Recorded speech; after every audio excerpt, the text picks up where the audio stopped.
पत्रकार दानिश सिद्दीकी की हुई दूसरे देश में मौत को दानिश के अपने देश के कुछ ओछे और जाहिल लोगों ने तमाशा बनाकर रख दिया है।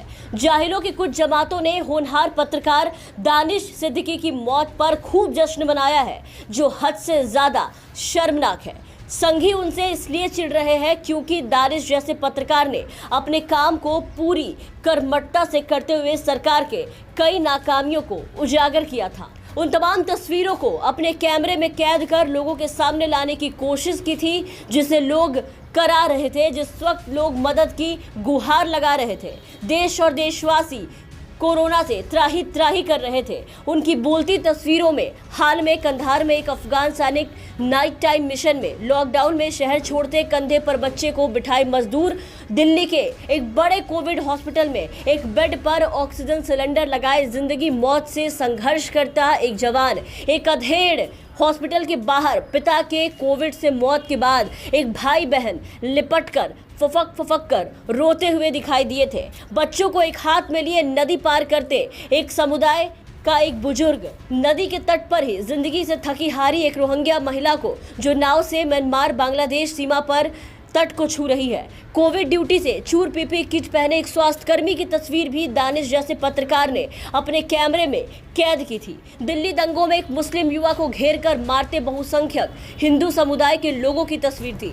शमशान घाट पर सैकड़ों की संख्या में कतार से जलते कोरोना से मृत एक समुदाय के लोगों के शव को दानिश ने अपने कैमरे में कैद करके लोगों के सामने उस सच्चाई को दिखाया जिसे सरकार दबाने पे तुली हुई थी। मोक्ष गृह में अंतिम पलों में दादी से लिपटा एक युवक दिखाई दिया। एनआरसी सीए के विरोध में प्रदर्शन कर रहे लोगों पर बंदूक ताना एक युवक उनके कैमरे में कैद हुआ, जो लोगों के सामने उसकी तस्वीरें आई। एनआरसी सीए कानून का विरोध करती जनता, कश्मीर का दर्द, नॉर्थ कोरिया के एक सैनिक की तस्वीर, इराक मोसुल में आईएस के संघर्ष के दौरान की तस्वीरें, कई तरह की तस्वीर दानिश सिद्दीकी जैसे पत्रकार ने लोगों के सामने लाने की कोशिश की, जिसे हर वक्त सरकार की नाकामियां और देश में बसे नफरतबाजों का चेहरा उजागर होता था। और दानिश की इस पत्रकारिता, इस फोटो जर्नलिज्म से कुछ तथाकथित राष्ट्रभक्त की जान जलती थी। ये कुछ वैसे ही ट्वीट्स हम आपके लिए निकाल कर लाए हैं आपको दिखाने। आप देखिए कि ये लोग किस कदर दानिश सिद्दीकी की मौत पर खुलकर जहर उगल रहे हैं।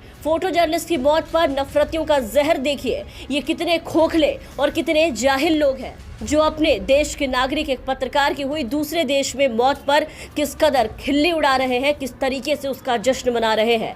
उनकी मौत के बाद ट्विटर पर कर्मा भी ट्रेंड होता हुआ दिखाई दिया, जो कुछ मूर्खों और नफरतबाजों के जमातों ने करवाया था, क्योंकि उन्हें अपने नफरत के आग के आगे कुछ भी दिखाई नहीं दे रहा। इन लोगों को अब तक ये समझ नहीं आया कि देश ने आज क्या खोया है, इन लोगों ने आज क्या खोया है। एक बेहद होनहार और ईमानदार फोटो जर्नलिस्ट खोया है, जिनकी आंखें वो ढूंढ लेती थी, जो अपने कैमरे में वो तस्वीर कैद कर लेते थे जो दूसरा देख नहीं पाता था, जो देश की मेन स्ट्रीम मीडिया आपसे, हमसे, हम सब से छुपाते फिरती थी।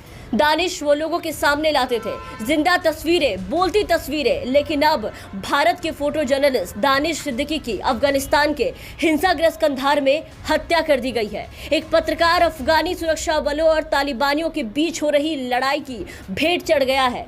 पुलित्जर पुरस्कार विजेता दानिश सिद्दीकी की मौत की खबर सुनते ही जहां उनके जानने वालों में शोक की लहर दौड़ गई, लोग उन्हें श्रद्धांजलि देने लगे और उनके कामों को, तस्वीरों को साझा कर उन्हें याद करने लगे, उन्हें नमन करने लगे। तो वही कुछ लोग ऐसे भी थे जो दानिश के मौत को कर्मफल बताने पे उतर आए। ना जाने किस कर्मफल की बात कर रहे हैं ये लोग, सरकार की चाटुकारिता ना करने का कर्मफल, या फिर देश के सामने कुछ सच्ची तस्वीरें लाने का कर्मफल, देश को वो वास्तविकता दिखाने का कर्मफल जिससे लोग अनजान थे, या फिर उन लोगों की मदद करने का कर्मफल जो मदद की आस में सरकार से गुहार लगा रहे थे। कोई अपनों को खोकर चित्कारे लगा रहा था, जिसे दानिश सिद्दीकी ने अपने कैमरे के जरिए लोगों तक लाया और उनकी रोती बिलखती आवाज को देश के कोने कोने में पहुंचाया। तो ये कर्मफल था फोटो जर्नलिस्ट दानिश सिद्दीकी का, जिसपे लोग हिंदू मुस्लिम कर आज एक होनहार पत्रकार को भावपूर्ण श्रद्धांजलि देने के बजाय उनके जाने पर खुशी जता रहे हैं, उनकी मौत की